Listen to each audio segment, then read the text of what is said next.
चलिए, आज हम जो टॉपिक पढ़ रहे हैं ये टॉपिक है प्राइसिंग डिसीजन।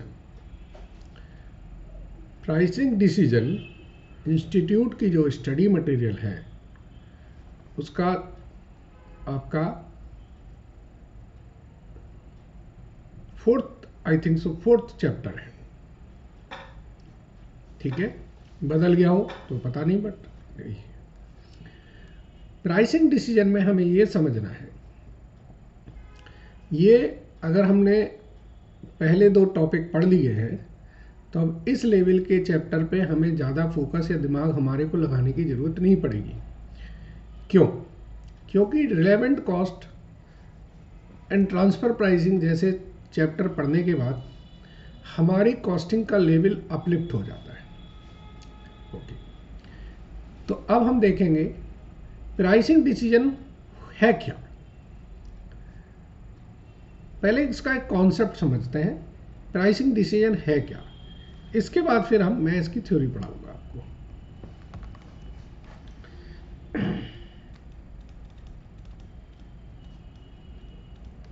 प्राइसिंग डिसीजन, ये चैप्टर थियोरेटिकली भी इम्पोर्टेंट है और प्रैक्टिकली भी इम्पोर्टेंट है। थ्योरी और प्रैक्टिकल मतलब क्या है, इसमें से थ्योरी भी आती है और प्रैक्टिकल भी आता है। तो ये वो चैप्टर है जिसमें से थ्योरी या प्रैक्टिकल, वर्ड यूज किया मैंने, या कोई एक आएगा, इतना इंपॉर्टेंट नहीं है। ठीक है, चांसेस थ्योरी के ज़्यादा होते हैं। तो अब क्वेश्चन ये है, प्राइसिंग डिसीजन है क्या। आप एक कंपनी है, ठीक है, आप सपोज कर लीजिए आपका जो प्रोडक्ट है वो है मार्कर। कौन सा? White board marker. White board marker है। मार्केट में जो प्रिवेलिंग सेलिंग प्राइस है वो है 20 से 25 रुपए। अच्छी कंपनियों का ये रेट है। आपने अपनी सेलिंग प्राइस रखी 40 रुपए पर मार्कर। बताइए आपका मार्कर बिकेगा? नहीं बिकेगा। कब बिकेगा? जब आप कहो कि ये 20 से 25 रुपए वाले मार्कर में ये चीज़ें नहीं है और मेरे में ये फीचर्स हैं। अगर सेम फीचर है इस मार्कर के और इस मार्कर के, दोनों के सेम फीचर है, तो क्या ये बिकेगा? नहीं बिकेगा। क्यों? आपकी प्राइस जो है मार्केट से बहुत ज़्यादा है। ठीक है, तो मार्केट में आपको जो प्राइस रखनी पड़ेगी वो कॉम्पिटिटिव रखनी पड़ेगी, इर्रिस्पेक्टिव कि आपकी एक्चुअल कॉस्ट क्या होती है। मार्केट को इससे मतलब नहीं है।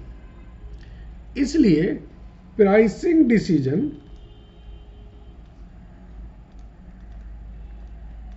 Means to set this selling price. क्या सेलिंग प्राइस रखें जिससे कि आपका बिजनेस एडवर्सली इम्पैक्ट ना हो। ठीक है, अब जरा मैं इसमें पहले आपको ये देखूं। ये देखिए, ये इसका चार्ट है। मई 2013 तक का ये चार्ट बना हुआ है। अगर आप गौर से देखें, इसमें से थियोरेटिकल क्वेश्चन ज़्यादा पूछे गए हैं। यहाँ पर मैंने नीचे लिखा हुआ है हैश मीन्स थियोरेटिकल क्वेश्चन। मई 12 में एक 5 नंबर का प्रैक्टिकल और थ्योरी पूछ ली गई थी, अदरवाइज थ्योरी ही ज़्यादा आई है। थोड़ा पढ़ेंगे। A pricing decision is one of the most crucial and difficult decision that a firm has to make. Such a decision affects to long-term life of any profit-oriented enterprises. In some firms, selling price are derived direct from cost information by estimating future cost and adding a suitable margin. ठीक है, आगे बढ़ें थोड़े से। ये देखिए, pricing under different market structure. जैसा जैसा मार्केट स्ट्रक्चर होता है ना, प्राइसिंग वैसी ही होती है। 4 तरीके का मार्केट स्ट्रक्चर बनाया गया है। कैसा कैसा? एक तो है प्योर कंपटीशन। अगर प्योर कंपटीशन है तो आपकी कोई प्राइसिंग पॉलिसी नहीं होती है। देखिए लिखा है, under pure competition a firm has no pricing policy of its own as it has to accept the prevalent market price at this price it can sell of its production if so desire, but any higher price it can sell nothing. Clear? Monopoly. Monopoly कैसी condition होती है? Monopoly का मतलब होता है कि आपका अलावा और कोई उसमें है ही नहीं। जैसे आज की डेट में अगर आप देखें तो मोनोपोली में जो कवर हो रही हैं, Indian oil corporation, BPCL, HPCL, इनकी मोनोपोली है पेट्रोलियम प्रोडक्ट्स में। जो ये प्राइस रखते हैं वही रखनी पड़ती है। ठीक है? अब है मोनोपोलिस्टिक कंपटीशन। ये थोड़ा इंपॉर्टेंट है, ध्यान से समझिए। मोनोपोली और मोनोपोलिस्टिक कंपटीशन में क्या है? मोनोपोली मार्केट जो होती है, उस मार्केट के पैरेलल में एक मार्केट क्रिएट हो जाती है। जैसे कि आज की डेट में मैं बात करूं, सैमसंग का मोबाइल है, सैमसंग का नोट 3, नोट 2, ये मोबाइल्स हैं। ये 40,000, 30,000 के रेंज में आ रहे हैं। वहीं माइक्रोमैक्स, लावा, जैन, कार्बन, इन सब के जो मोबाइल हैं वो 5 से 6 हज़ार में आ जाते हैं उन्हीं फीचर्स के साथ में। आगे बढ़े, इसके बारे में पढ़ेंगे। We saw that substitute firms who sell similar product enter the market and because of differentiation of product by seller, monopolistic competition arise. आपको पता है ना, माइक्रोमैक्स ने चाइना से माल इंपोर्ट करके यहाँ पर अपना IMI नंबर लगा के प्रोडक्शन करना शुरू किया और फिर एक धीरे धीरे मोनोपोलिस्टिक कंपटीशन क्रिएट होना शुरू हो गया। तो पहले नोकिया की जो मोनोपोली थी मोबाइल पे, वो धीरे धीरे खत्म हो गई। आगे बढ़े, ओलिगोपोली। ओलिगोपोली क्या होती है? ओलिगोपोली में एक मार्केट का मेजर शेयर 3-4 लोगों के बीच में रहता है। एक मार्केट का मेजर शेयर 3-4 लोगों के बीच में रहता है। जो उन्होंने डिसाइड कर दिया वही रेट हो जाता है। ठीक है? पढ़ें इसको। If in a market there are a few large seller occupying a major share, the situation is called oligopoly. If the oligopolistic seller find that his competitor also increase their price with the decision to increase or decrease their price, his revenue curve will have the same shape. जैसी shape market की होगी ऐसी ही shape उसकी होगी। ठीक है? और आगे बढ़े। Pricing policy. प्राइसिंग पॉलिसी क्या रखें हम? The pricing policy plays an important role in a business because of the long run survival of a business depend upon the firm's ability to increase its sale and devise the maximum profit from the existing and new capital investment. एक famous pricing policy है, वो है cost plus pricing. जो मेरी cost है उसमें margin जोड़ो और आगे बढ़ जाओ। लेकिन इसके कुछ वो भी हैं, रिलेटिव मीन्स लिमिटेशंस भी हैं। आप पढ़ लीजिएगा, थ्योरी मैंने बुक दी हुई है।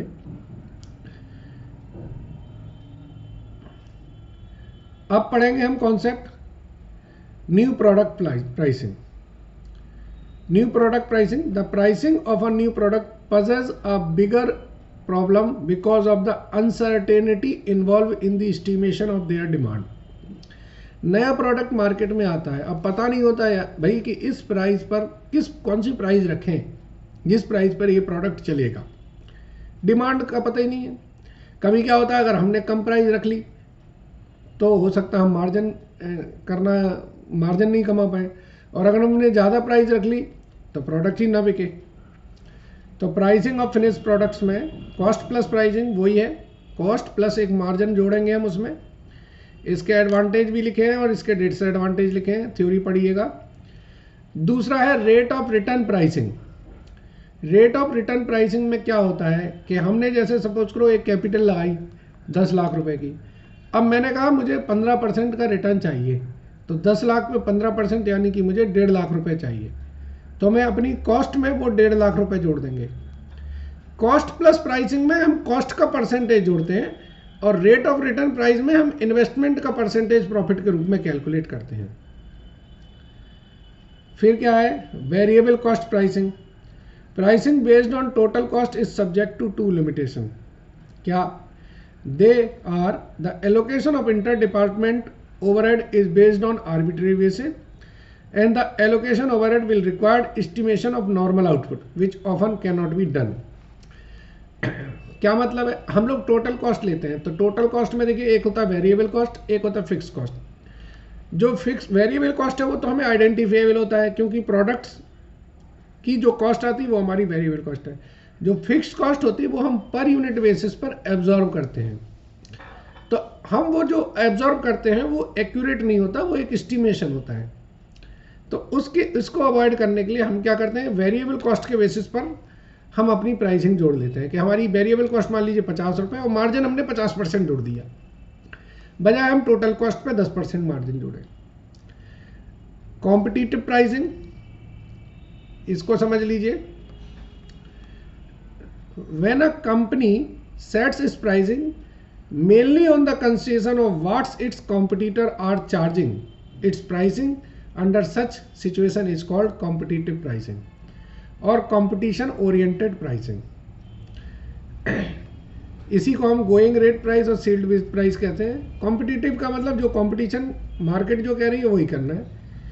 इंक्रीमेंटल प्राइसिंग, इंक्रीमेंटल प्राइसिंग का मतलब क्या है कि सपोज करो मैं कोई काम कर रहा हूँ और मेरा प्रोडक्शन अभी एग्जिस्टिंग है 10,000, मुझे एक नया काम मिला, उसमें मेरा जो आउटपुट है वो 12,000 हो जाएगा, तो मैं क्या करूँगा कि 10,000 में मेरी कॉस्ट क्या है, 12,000 में मेरी कॉस्ट क्या आ रही है, तो मैं जो 2,000 रुपये में जो कॉस्ट मेरी इंक्रीज हो रही है ना वो इंक्रीमेंटल कॉस्ट है, उसमें अपना मार्जिन जोड़ के मैं इंक्रीमेंटल प्राइसिंग कैलकुलेट करूँगा।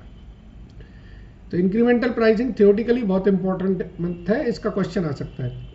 Incremental pricing is used because it involves comparison of the impact of decision on revenue and cost. If a pricing decision result in a greater increase in revenue than in cost, it is favorable. The following point will be useful to show how this technique gives consideration to all repercussion of a decision. Relevant cost. अब आ जाए हम लोग अगले topic पर। वो topic है pricing strategy. अभी पहले पढ़ा था हमने प्राइसिंग पॉलिसी, अब है स्ट्रेटेजी। स्ट्रेटेजी कैसे बनाई जाए? तो देखिए pricing strategy is defined as a broad plan of action by which an organization intends to reach its goal. Underline कर दीजिए, ये लाइन ही अपने आप में सब कुछ कह रही है, कुछ दूसरी बातें कहने की जरूरत ही नहीं है। अब प्राइसिंग स्ट्रेटेजी में क्या है, देखिए एक तो है मार्केट एंट्री स्ट्रेटेजी। मार्केट में जब हम एंट्री करते हैं तो उस टाइम पे क्या स्ट्रेटेजी होनी चाहिए? उस टाइम पर नॉर्मली 2 स्ट्रेटेजी होती हैं, एक होती है पेनिट्रेटिंग प्राइसिंग, एक होती है स्किमिंग प्राइसिंग। पेनिट्रेट प्राइसिंग का मतलब है मार्केट में हमें पेनिट्रेट करना है।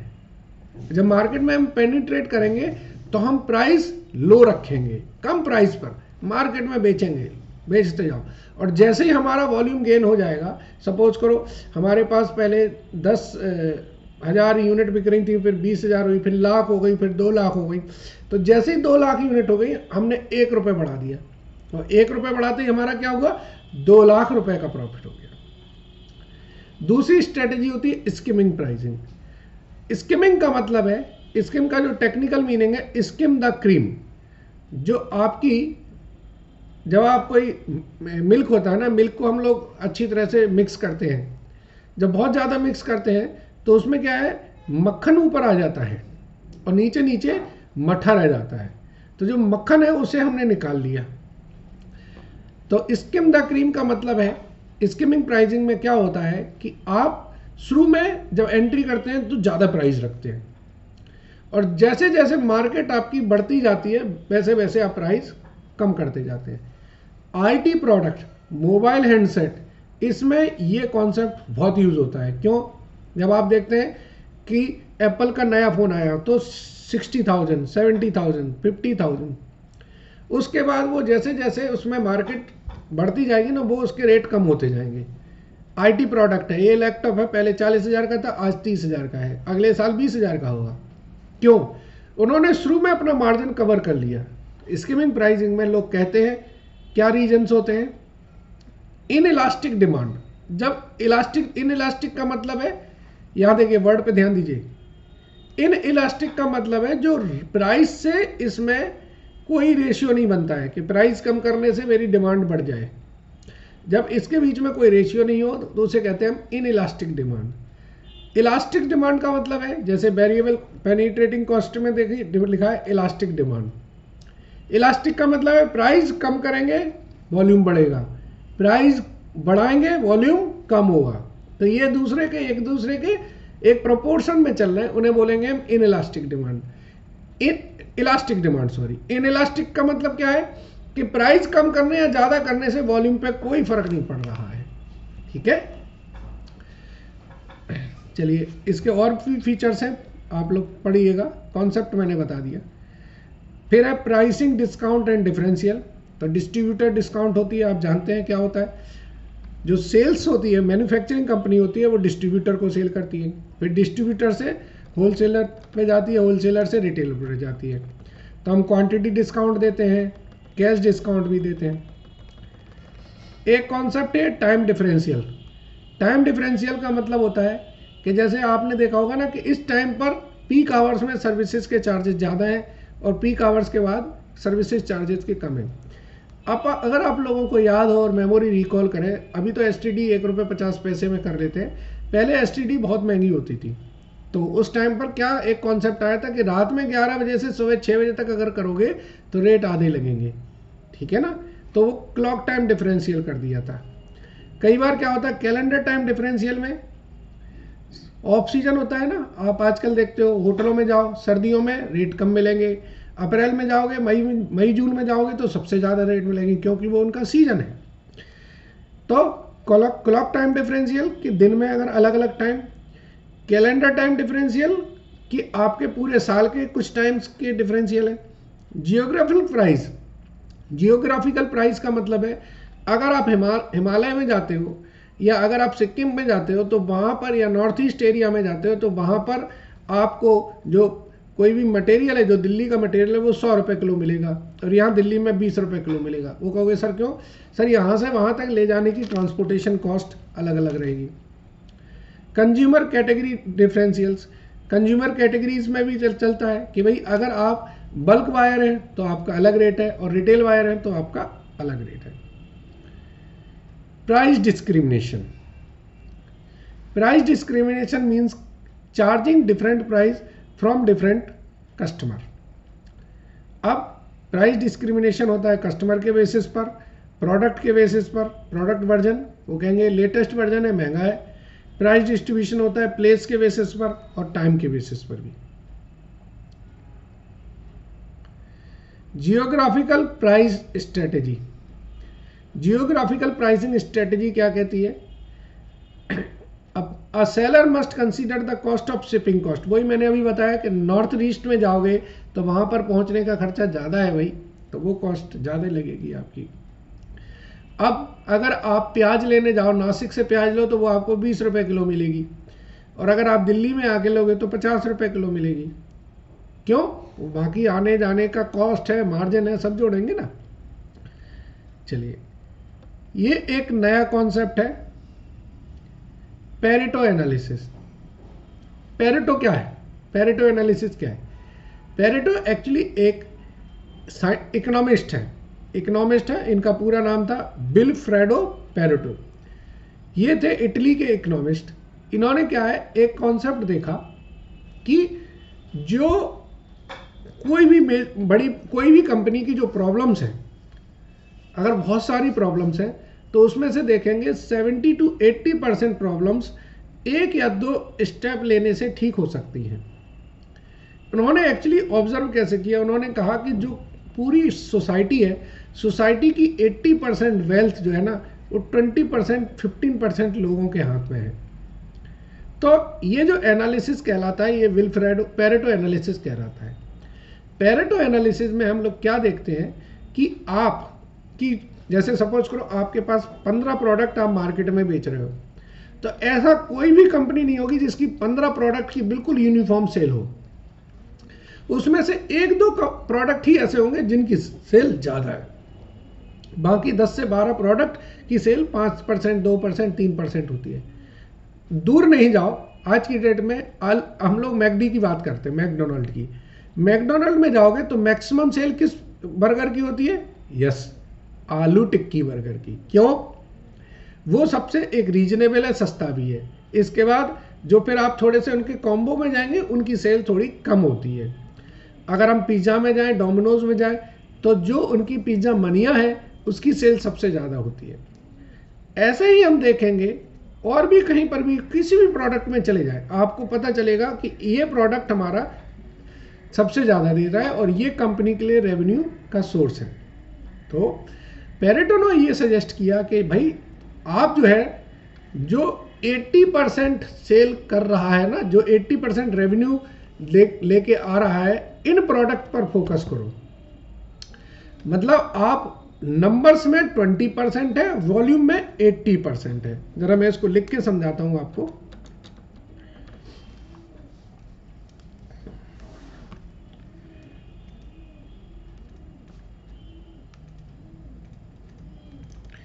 पेरेटो एनालिसिस, नंबर्स में 20% और अमाउंट में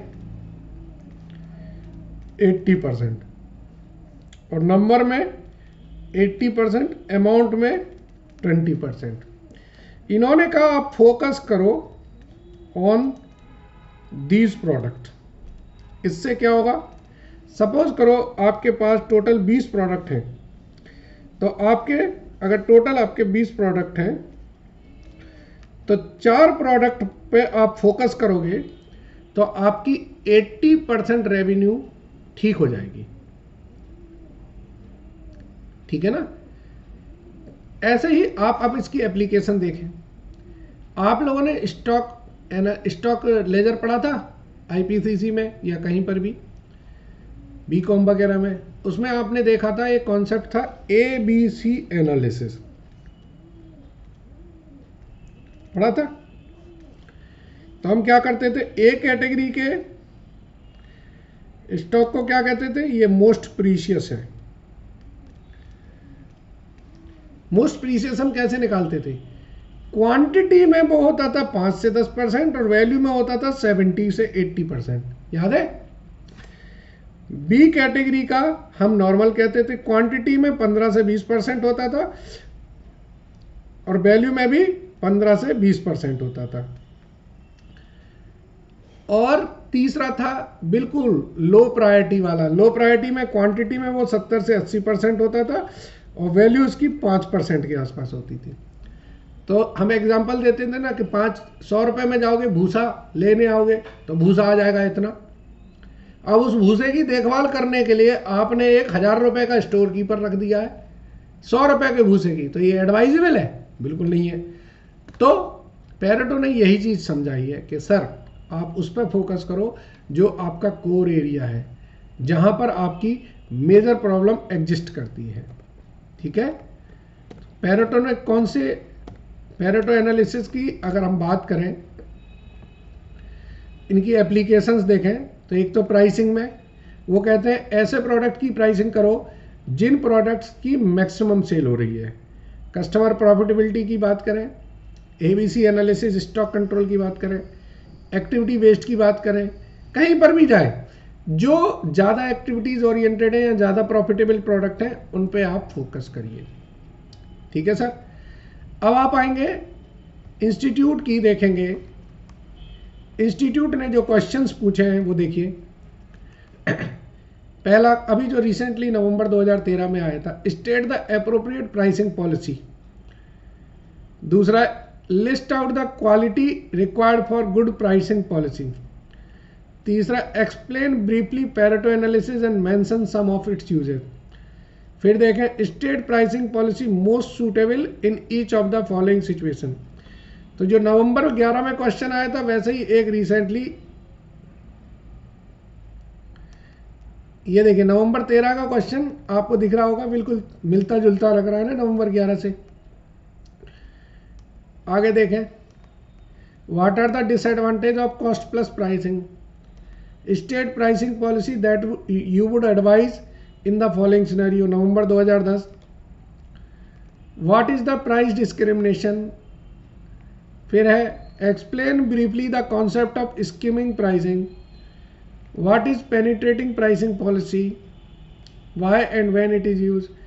what is penetrating pricing, what are the circumstances in which this policy can be adopted. Explain skimming and penetrating pricing policy. State the general guidelines to be used in adopting a pricing policy in a manufacturing organization. Enumerate the use of Pareto analysis. What is Pareto analysis? Outline the features of penetrating pricing policy. एक question आया था 2005 में, How Pareto analysis is helpful in pricing of product in the case of firm. Explain different types of competitive pricing. ये देखिए space छूट गया इसमें। Explain skimming pricing policy. What is penetrating pricing? Why? What are the circumstances? ये दोबारा question ले लिए मैंने, ठीक है। ये देखिए क्वेश्चंस आते ही जा रहे हैं, आरटीपी भी मैंने कवर करी हुई है। ये सारी आपको बुक में आपको मिल जाएंगे, आप इसको एक बार जरूर पढ़िए। मैंने पहले बताया कि ये थियोटिकल एंड प्रैक्टिकल दोनों ही पार्ट से इम्पॉर्टेंट चैप्टर है, ठीक है सर। चलिए, थैंक यू। आगे बढ़ेंगे हम लोग अब।